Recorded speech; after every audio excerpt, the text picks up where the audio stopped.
And we're live. You've joined this week's episode of the Frank Figliuzzi Show for Lincoln Square Media. Thanks for joining.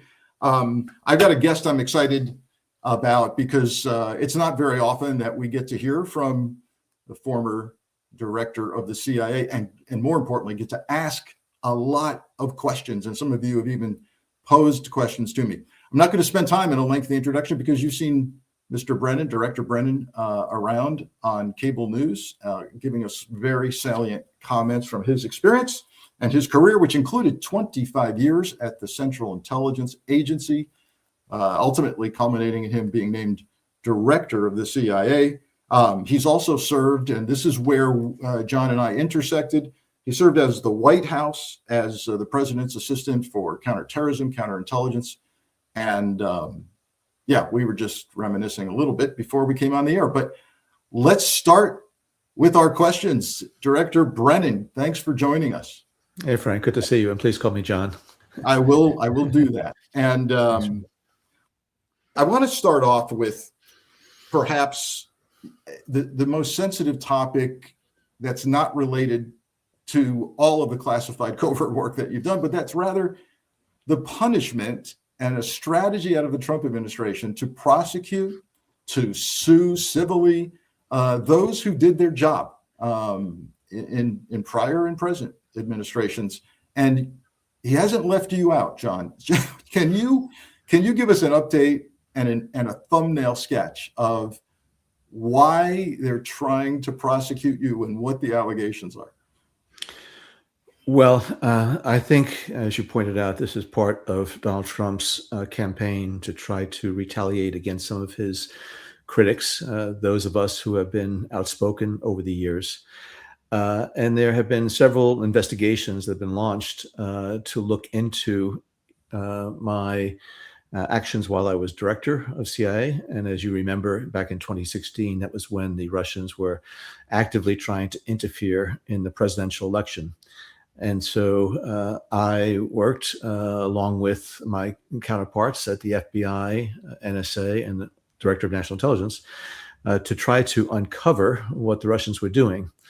And then subsequent to the outcome of that election, we put together an intelligence community assessment just to be able to capture what the Russians were doing, which focused exclusively on Russia and their efforts by their intelligence agencies and security services to influence the outcome of that election. That intelligence community assessment did not look at, the allegations of collusion or what people who were connected in one way or another to Donald Trump might have been doing with Russians. It just focused on the Russians. As you pointed out, I've been involved in counterintelligence activities over the course of my career, and we think it's very important for the United States government and all administrations to be aware of the capabilities of some of our principal adversaries, and certainly Russia is among them.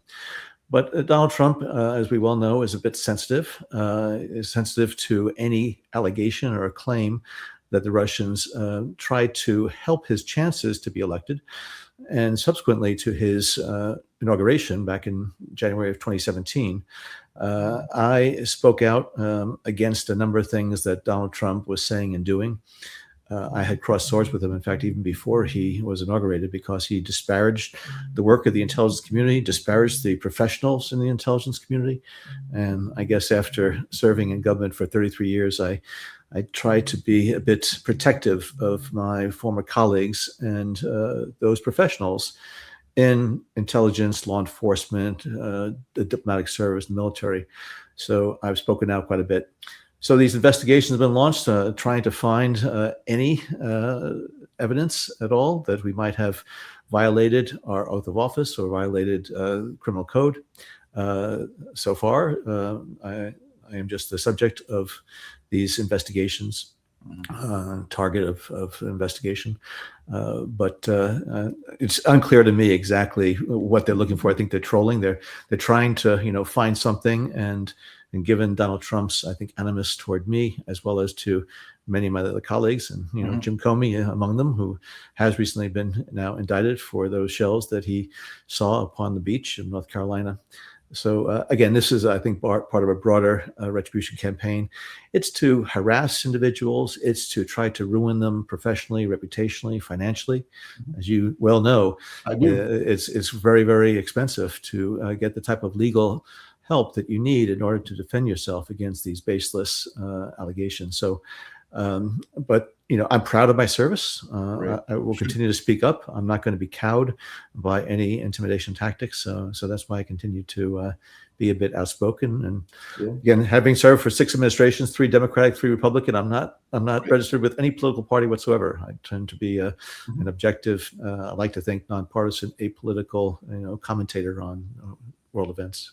That's how it should be. And I keep reminding folks, when this issue of politicization, weaponization of our respective agencies comes up, that never in my 25 years in the FBI did agents stand around the water cooler talking about politics. It's just, they're just professionals, as they are at the CIA, trying to serve the country. And yet, here we are. And yes, of course, I've been part of that, and being sued for defamation, for speaking out. And my case was dismissed. We'll see if there's an appeal. But yeah, it's all hands on deck for legal folks who are representing people from the prior administrations.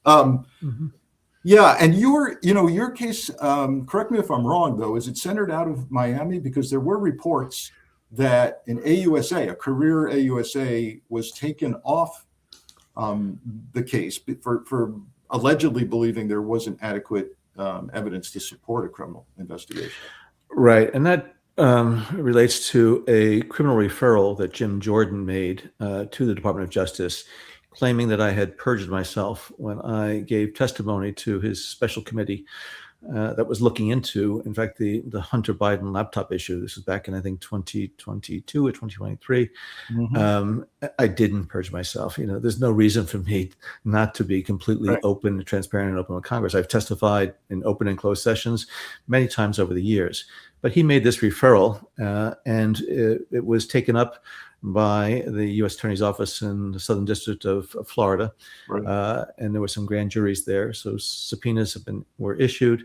I had to respond to a number of the requests, but that's the venue for the investigation. But as you pointed out, one of the senior prosecutor in the U.S. Attorney's Office there, basically, the press reports are that she found no evidence that would back up any type of claim of criminal activity on my part. And so she was removed from the case. And then we saw shortly thereafter that Joe DeGeneva, former member of the Department of Justice U.S. Attorney's Office in New York, has now been sent down to Florida to pick it up. But I don't know what they're doing, whether or not they're looking at that, criminal referral made by Jordan, or whether they're looking at broader effort across, because I saw that Donald Trump, I guess, posted, was it on Monday evening, 55 Truth Social posts in the span of 3 hours, where he just went wild, accusing President Obama, Secretary Clinton, myself, and others about all sorts of, criminal activity and treasonous activity. So who knows what Donald Trump is encouraging them to do? Clearly, it's one of the reasons why I think Pam Bondi is no longer Attorney General, because she wasn't able to bring some of these allegations to actual charges. We'll see what's going to happen with the current leadership in the Department of Justice. I am concerned that the individuals who may be trying to appease Donald Trump because they want to be nominated to be the Attorney General will pursue these claims and allegations. Again, there is no basis for this, and it just demonstrates, I think, that our system of justice, unfortunately, is pretty broken, because the President of the United States has never, ever acted this way before. It's unthinkable that any of Trump's predecessors would have done something like this, but he just totally flouts all the rules, norms, and standards, and quite frankly, regulations and laws, in my mind, in terms of what he is doing. But again, I'm hoping that we're going to have the prosecutors who are going to stand by their ethical obligations to the law. I'm hoping that we're going to have judges who really are not going to be looking at something from a biased political perspective. I'm very confident that, again, I am proud of my service. I'm not worried about any of the things that I've done in the past, but in this environment, as you well know yourself, anything can happen in such a litigious environment right now. Yeah, for sure. I mean, when you have every U.S. attorney, of course, as it's always been, that's appointed by the president. You get worried when a president like this has essentially installed every single U.S. attorney that has to make those prosecutive decisions. The other thing is everyone knows about the Southern District of Florida is that, in a place called Fort Pierce, there's right now sitting the only federal district court judge sitting right now in Fort Pierce is Aileen Cannon. So there's venue shopping. So all of that's happening. I think the public is this is transparent enough. I think the public sees what's going on. Even the far right goes, yeah, some of this isn't making sense. The shells for Jim Comey on the beach, and it's rough. But thankfully, the courts are holding in most cases, and we do still have AUSAs with ethics, like the one who reportedly walked away from your prosecution. So, there's hope for sure. Let's go. I'd be remiss, John. There's so many things going on globally, and I want to hit. Gosh, I don't know, maybe 6 or 7 of them while we've got you here. And I know our listeners are wanting updates on things. We've got in the news just today, President Trump's arrival in China. And of course, we hear that Xi did not show up at the airport to greet him. Don't know if that's if that's an indicator of how this is going to go. I don't know. But let's talk about the China trip, China writ large in terms of vis-a-vis Iran and Russia, and the idea that Trump brought on this trip with him our oligarchs, our Silicon Valley CEOs, including Elon Musk. So take us through your thought process on China, Trump, our own oligarch system, and how that plays into how China may have a role or not in the Iran war. Well, unfortunately, U.S. standing in the world, I think, has diminished as a result of what has happened over the last 16, 17 months. And China is a beneficiary of that, because I think the feeling among a number of countries is that they can no longer rely on the United States the way they did for so many decades, whether you're talking about European nations and NATO, whether you're talking about some of the countries in the Middle East or Africa. And so I think Xi Jinping sees that this diminished U.S. role can benefit him. At the same time, I think he is very worried about the war in the Gulf region. A lot of China's imported oil comes from that area. And so it's being very disruptive on a number of fronts, not just oil, but supply chains and other types of, feeder sources for different types of production and manufacturing around Asia and in China itself. So I think Xi Jinping would very much like this war to come to an end so that the Strait of Hormuz could be opened up to international shipping.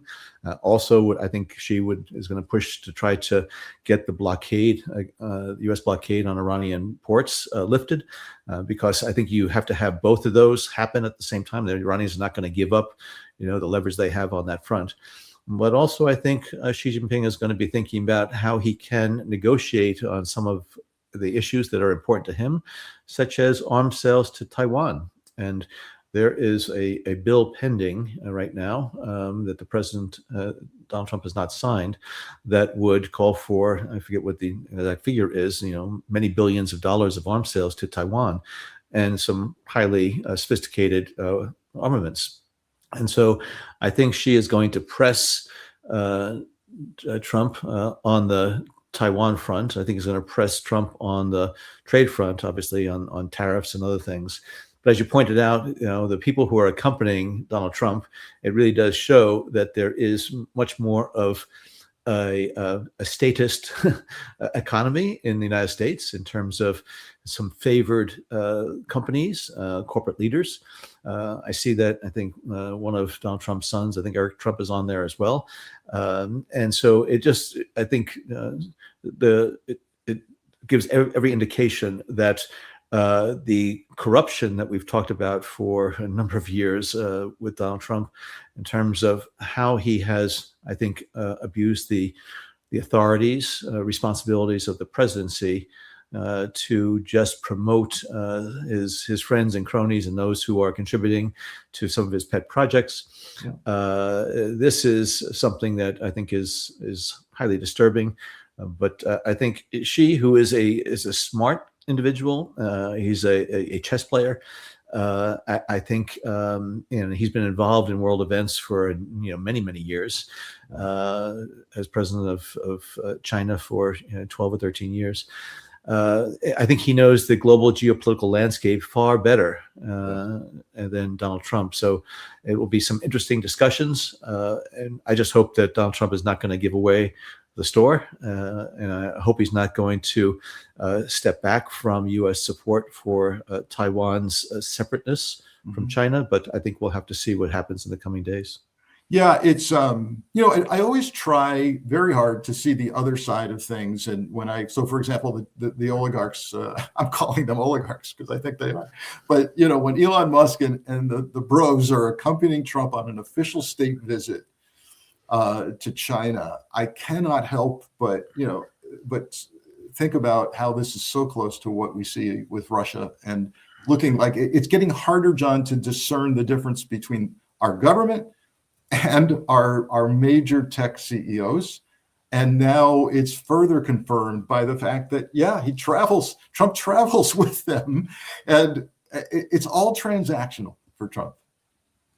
Yeah, and unfortunately, he is benefiting financially from a lot of these arrangements, which is one of the things that I still find it hard to believe that he commands still, significant support among the MAGAverse in terms of the things that he is doing that benefit himself personally, or that have no positive benefit or impact on American citizens. Right. Whether you're talking about the ballroom, or you're talking about this big arch that he's going to put in place, these wild expenditures for some of his pet projects, and the favors that he's doing giving to some of these oligarchs and his cronies and buddies. And again, you look at the economic situation in the United States right now with rising inflation and gas price, whatever else, but he is a master, salesman.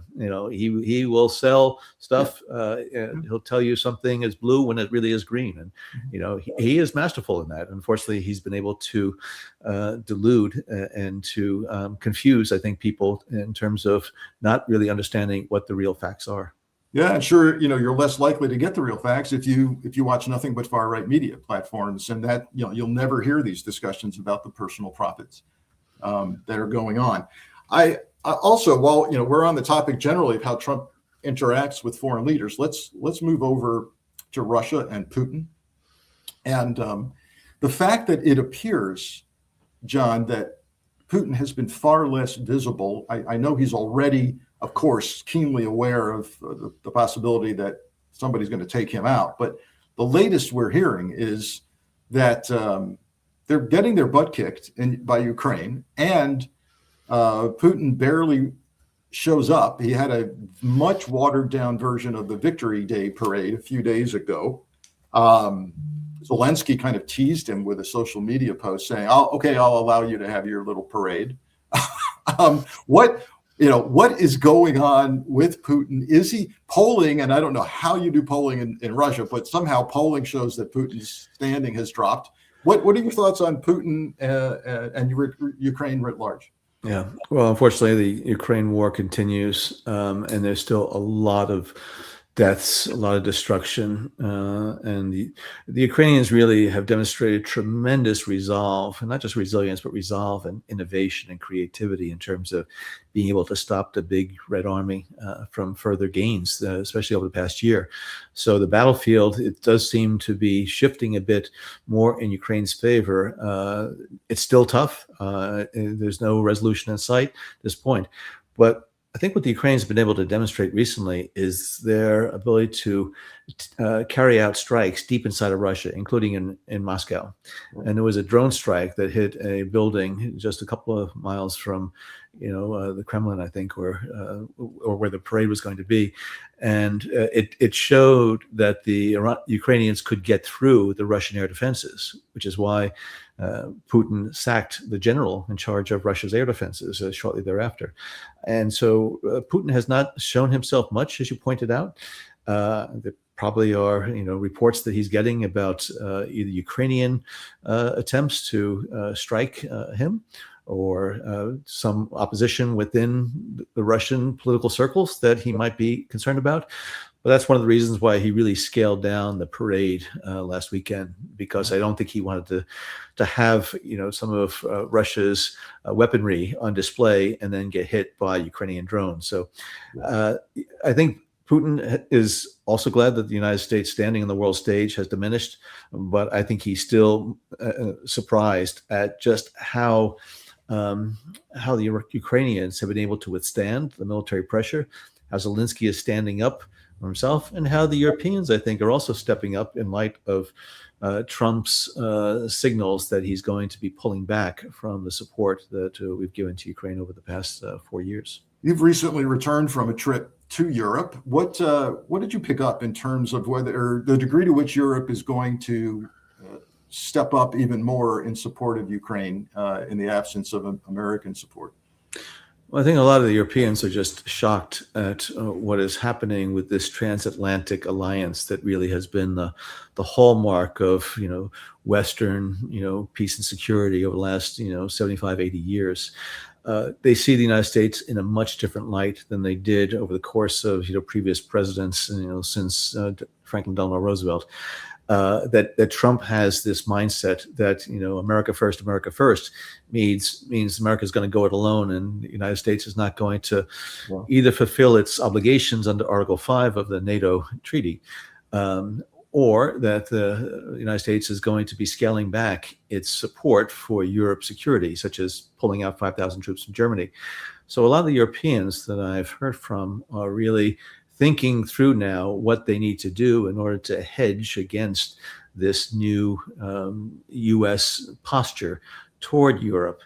And when Trump was elected in 2016, I think a lot of people thought that was an aberration, that it doesn't reflect sentiment in the United States. But Trump was elected a second time, and he does reflect, I think, a unfortunate view among many Americans that we can be much more of a sort of an isolationist country, that we can get by without all of these relationships around the globe. It's a very, very, I think, short-sighted and an ignorant view, because the world is so interconnected, and our peace and security and prosperity really depends so heavily on our ability to work in that geostrategic global environment and take advantage of our muscularity, of our economic and financial and political and military power.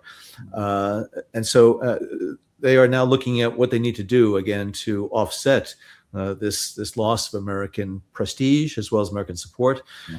And so are they going to go along with America's efforts to try to, not isolate China, but to try to prevent China from making inroads in the economic sphere? I do think that it's a very dynamic period, and a number of the countries globally are going to be thinking and acting in a manner that's different than the prevailing views, I guess, of the previous U.S. administrations. Yeah, America First makes for a great campaign slogan, but it, as you referenced, it clearly has turned into America Alone. And where you and I come from in the intelligence community, we know, we've seen it. We know the degree to which we rely on our allies and their intel services. And the idea that you don't need friends, that America doesn't need friends in the world, is just incredibly ignorant. It is, and this interconnectedness of this global environment has just deepened and accelerated over the past several years, which is why I think China has been very, very effective in terms of using its high technology and other types of economic and trade inroads to enhance not just its economic prospects, but also its political relationships, its ability to access ports. And so, again, unfortunately, I think, Trump comes at this with very little understanding and appreciation. He doesn't really even care, Right. because, as you pointed out, he sees it's, America alone, that we don't need others. And the way he is just, disregarded, international norms, talking about Canada as the 51st state, taking over Greenland from a NATO partner. It's so disruptive, but Right. also I think it does reflect this sentiment that is not just Donald Trump, but that the United States can do what it wants. Might makes right. And it's a very, very worrisome, recipe for, the future of U.S. interests and global interests. Yeah, it is dangerous, and on many levels. Let's talk about the Iran war, and whether or not the U.S. government has underestimated Iran and its capabilities. There's a report out. There a few days ago, Washington Post came out with they got their hands on a confidential memo allegedly prepared by the CIA that basically said, look, Iran is in better shape than you think. They retain something like 70 to 80% of certain munitions and missiles. Also, accompanying that Washington Post report was reporting that we're not getting the straight scoop on the number of U.S. facilities struck by Iran, which is something like over 200 last time I looked. That's not being transparent. And then today we have a New York Times report similarly saying that Iran is not suffering as much as we thought, as we're being told they are. So what are your thoughts on Iran, the idea that they were imminently going to be able to produce a nuclear weapon, and how do you see this war playing out? Well, several things. One is, I don't think the U.S. government underestimated Iran's resilience and capability to withstand U.S. military pressure. Donald Trump certainly did. He certainly ignored it. And I think the people who are whispering in his ear around him, and Pete Hegseth and others, they just believe that the United States could go in there and blow up the regime, and it's democracy is going to flourish. No, it's not the way it works. Secondly, I think it was Bibi Netanyahu that was the principal sort of agitator, because he's been pushing for regime change for a long time. And I think he filled Trump's head with visions that, Trump is going to be lauded as the person who actually brought down the theocratic regime in Tehran. And third, the Iranian nuclear program was nowhere near creating a nuclear weapon. Yes, they enriched uranium to the 60% level. I think that was to get, the world's attention, the United States' attention, in order to see if they could strike some deal. I think they showed back in 2015, when they agreed to the Joint Comprehensive Plan of Action under the Obama administration, that they are willing to make concessions and compromises, which they did significantly. Quite frankly, I was surprised at how much they actually gave up in terms of destruction of virtually, all of their centrifuges, or 90% of them, giving up the heavy water, allowing intrusive inspections. So I think they recognized then, and they recognize now, that their economy really needs help. And the only way they're going to do that is if they can get sanctions relieved, as well as some of their frozen assets opened up to them. And I don't think the Trump administration ever seriously was pursuing negotiations. When you have Jared Kushner and Steve Witkoff, and they're not really known as nuclear experts, engaging twice in negotiations, once last year before Israel and the United States bombed Iran's nuclear facilities. These were negotiations taking place in Oman. And then this year, right before the war that was initiated by the United States and Israel, there were similar types of negotiations with those two individuals. That's silly. That is foolish. And I think the Iranians saw that the United States was not serious, but yet they were pursuing those negotiations. Now the thing is, how can the Iranians have any trust in the Trump administration? Trump was the one who, again, tore up the previous agreement. He is notoriously dishonest and does not adhere to any types of promises or pledges that he might make. So I do think that there really needs to be a near-term effort to try to get the Strait of Hormuz opened up and that the Iranians would agree not to threaten international shipping that goes through there. Mhm. But they're only going to do that if there's some way to relax the United States blockade on Iranian ports. The Iranians are not going to give up the big issue, that they have, or leverage they have in the Strait, if they continue not being able to actually export any of their oil or import anything. And so that's the real sticking point.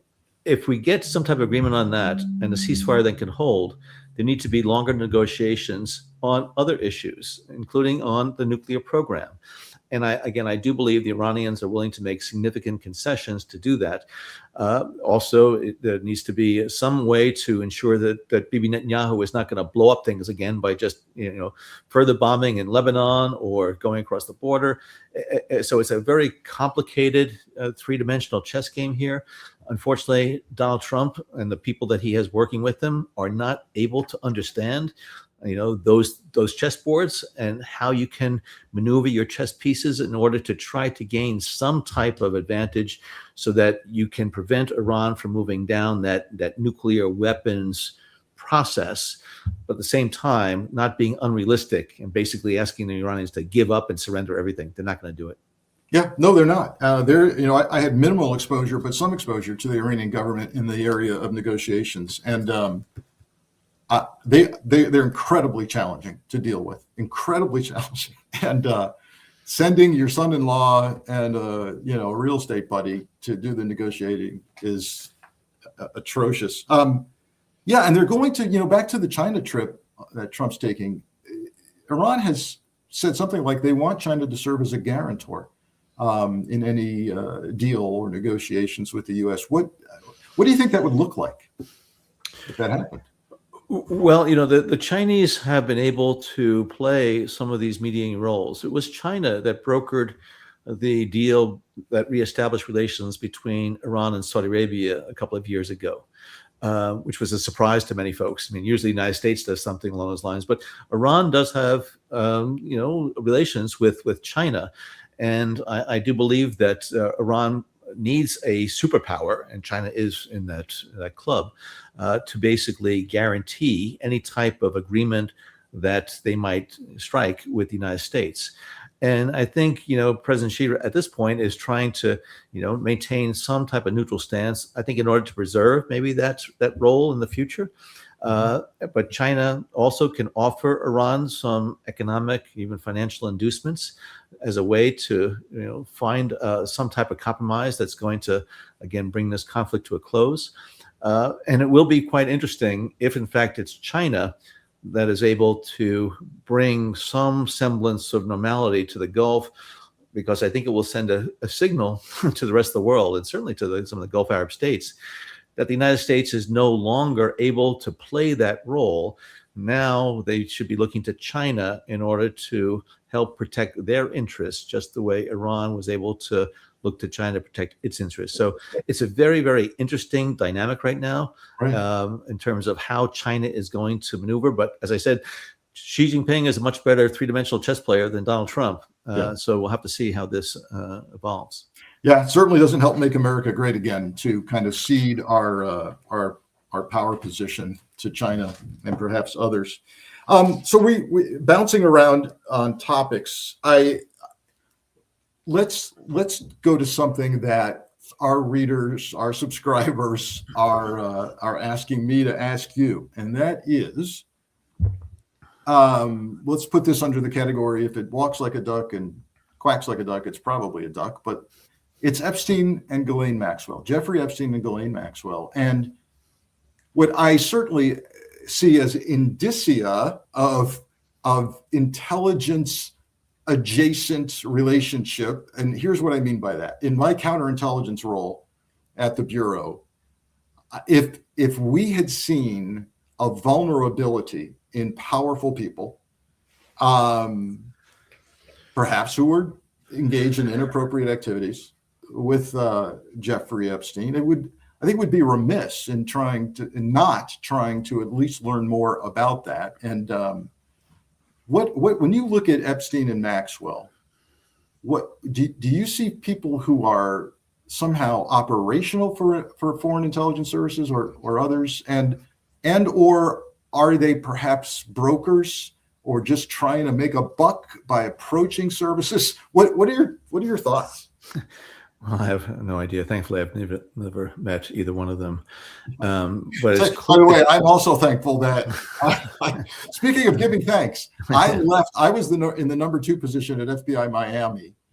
And had I not gotten promoted out of Miami, I would have probably overseen the initial Florida, West Palm Beach FBI investigation of Epstein. So yeah, I'm also glad that I've had nothing to do with that. But what do you, when you see this scenario, what are your thoughts? Well, what I see from the public reporting on this is that both Epstein and Maxwell were clearly master manipulators and exploited vulnerabilities, whether you're talking about, young women, girls, whatever, but also they ran in circles where, as you pointed out, there were some, I think, maybe moral failures on the part of some individuals, and they took full advantage of it to advance their own sort of financial, professional interests. I'd like to think that if any of these activities came across the radar screen of any law enforcement officials, either at the federal level, state, local, whatever else, they would have been pursued. They should have been pursued. And I think there are the reports of the failures of the justice system, that Epstein was not given the harsher sentences or faced more serious charges. It could have prevented further exploitation and injustices that were perpetrated on these innocent victims. So I'd like to think that there was never any involvement of any intelligence service or intelligence professionals, whatever, in any of this, which is why I think there's been the clamor for the full release of the Epstein files, so that anything that needs to be uncovered from the standpoint not just of accountability, but to try to address any shortcomings that again led to this awful situation, and the ability of individuals to victimize so many innocents. That's something that I think really needs to be looked at closely, because something like this should never have gone on as long as it had, when it seemed as though some people were aware, or at least deeply suspicious, of the types of things that Epstein and Maxwell were engaged in. Well, and it doesn't do anything to tamp down conspiracy theories when Alex Acosta, who was the U.S. Attorney, Southern District of Florida, and later became a cabinet official, when he says something that's been reported, like in the context of, hey, what about the sweetheart deal? He says something like, it was way over my pay grade. It was national security. Well, there we go. I don't know. I don't know what that means, but it doesn't help. No, it doesn't. And when you are in positions of public trust and you have these very solemn responsibilities, you need to run these leads to the ground. You need to do everything possible. Just like in the 2016 presidential election, we saw things that were happening that shouldn't have been happening in terms of interference in the election. You need to pull those threads, and that's what your colleagues and you and the FBI did for so many years. That's what Jim Comey was doing in 2016. You pull threads because you want to expose wrongdoing. You want to expose criminal activity, and you cannot turn a blind eye because it's a friend or a colleague or it's politically sensitive. No, there's an obligation to the American people to do everything possible to right wrongs that are out there. Yeah, for sure. Someday we may know the truth about who intervened and why in the earliest Epstein investigations. So let me also ask you, as we bounce around topics, and I appreciate your patience as we bounce around, I want to talk about something that the intel community has kind of flipped and flopped and changed its posture on, and that's Havana Syndrome. And for those who may not be acutely aware of Havana Syndrome, it is the allegation that there are a number of people associated with the intel community or the military who believe that they were targeted either directly or indirectly by some kind of pulsed or burst energy transmission, leaving them with symptoms that look a lot like brain trauma, concussive trauma, hearing loss, etc. And to synopsize it, I think when reports first came out, there was a lot of disbelief, and probably some not so nice treatment of our own public servants. And then it was, well, okay, it's not all of them that have claimed they're victims, but there's a handful who we think are legit. Then, under pressure from Congress, it appears the intelligence community, particularly the military, stood up a medical program to assess people who claimed they were struck and targeted. And then it turned into, we think there's something there. And now the latest headline, which we now have up on the screen, is that the U.S. military allegedly has made an undercover purchase of a device that they think is linked to Havana Syndrome. John, I got to ask you, what do you think has happened here? What's your thought on Havana Syndrome? Well, these reports of these types of either attacks or symptoms came to light after I left CIA. I think there were a few of them that were reported in the field right before I left, but it really did become an issue afterward. And, over the course of the last, 8 to 10 years, and I've seen the reporting out there, I certainly wouldn't discount the concern and also the allegation that foreign services might have been involved in targeting individuals with highly sophisticated technical means in order to create these syndromes.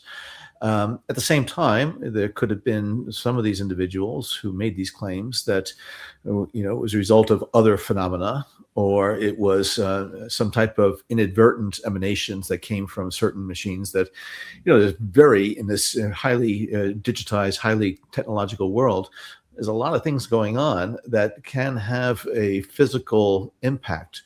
And so these various investigations and studies that are underway, what it tells me is that there's nothing that's conclusive at this point, either conclusive that it did happen or conclusive that it didn't happen. But I think we have to be very, very concerned about the increasingly sophisticated means by which some of the adversary intelligence services around the globe are going to try to target individuals. Yeah. So again, this latest report about, was some device procured that could have caused this? Well, this is something that I think has to be studied very closely. And, I'm hoping that the Congress and the executive branch are going to be able to work together on this to really find out what actually the truth is. Yeah, I hope there's a bipartisan response to this. I have a former colleague and friend from the FBI who was put through the testing because they do believe he was in a targeted location, and he is symptomatic, has been symptomatic.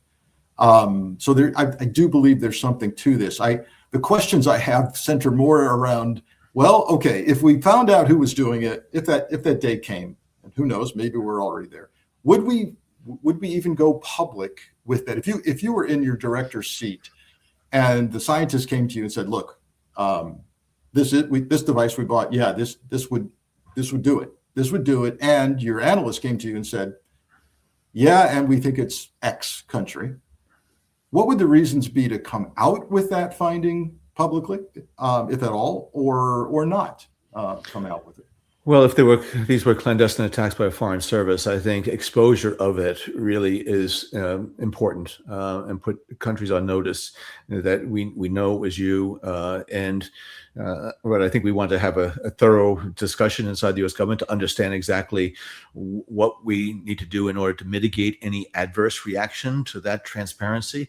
But I do think we owe it certainly to the reported victims of these attacks, as well as the American people, to be open about it. I think there is too much that has remained in the classified realm unnecessarily. But I do think, as you pointed out, it needs to be bipartisan, apolitical, and it needs to be on solid ground, scientific ground, technical ground, and thoroughly sort of reviewed and analyzed before we go out with anything. Yeah.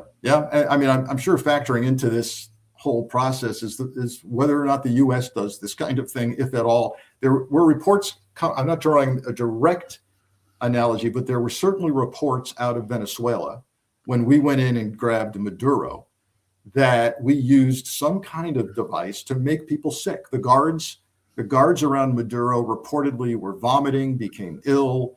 They were mostly Cuban guards on Maduro. So I'm not looking necessarily for a response from you. I'm just saying that part of the picture, would be, what are we doing as well? Yeah, I'm just a retired national security professional who's looking at the stuff in the press, and I don't have any insight or access to that type of information. I'm with you on that. Mm-hmm.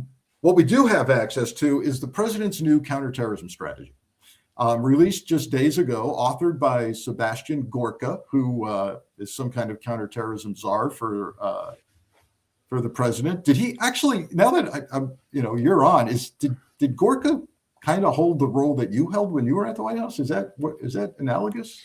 I do not believe. I was assistant to the president, which is the sort of the highest ranking. You have assistant president, deputy assistant president, special assistant president, and I don't know exactly what his role is. And I think a lot of these things have been changed and adjusted. But he plays a very prominent role. Unfortunately, he's been a real partisan supporter and sycophantic supporter, in my mind, of Donald Trump over the years. And it's unfortunate that people like him have been put in these very important positions, because what I was able to read about the counterterrorism strategy reflects, I think, the skewed and very, I don't want to say partisan even, just very Trumpian view of the terrorism environment, where this focus on an organization named Antifa. What is Antifa? And so I think it really is skewed, and that skewed perspective, I think, again reflects Donald Trump's own skewed view of the world. For sure, he's what Gorka has done for Trump with this new strategy, folks, is he has lumped the counterterrorism threats to the United States into three categories. The first one, and as John said, it's very Trumpian. It's narco-terrorism and transnational organized crime.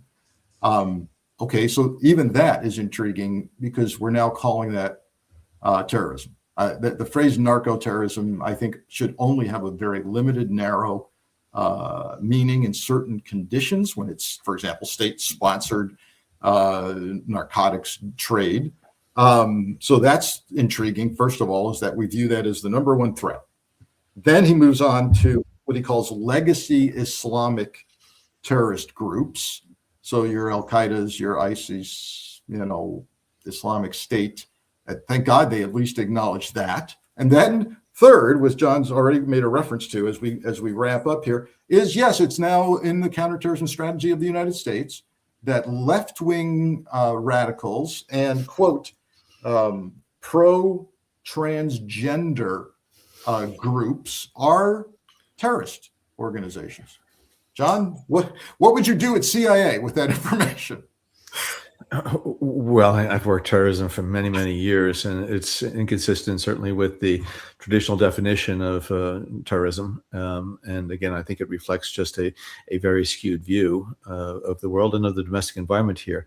I think there needs to be concerns about the domestic violence and the perpetrators of that. And they run the spectrum from the far left to the far right.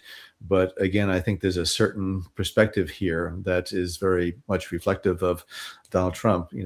When I look at what happened on January 6th of, back in 2021, the assault on the Capitol, one would claim that was a terrorist assault, as people were armed and, trying to do something for a political objective.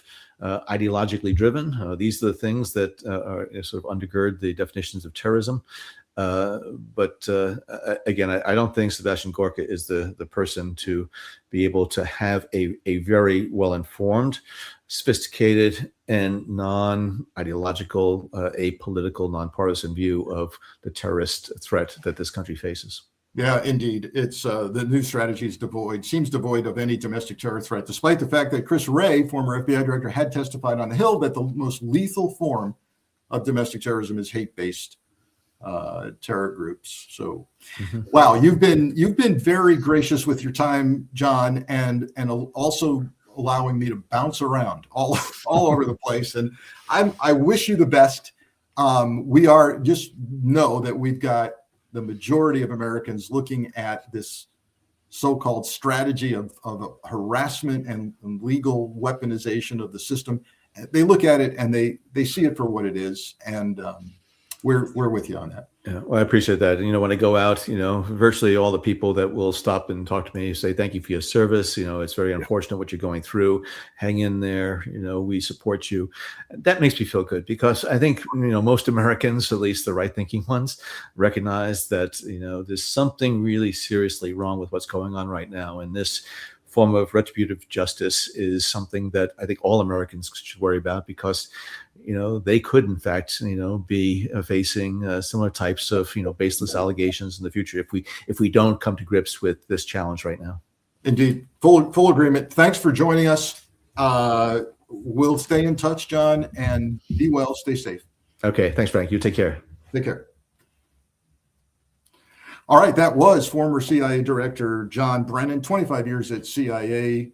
And well over 30 years of public service total, including as an assistant to the President of the United States. Look, my takeaways from this interview, he's apolitical. He told us he's got no party affiliation.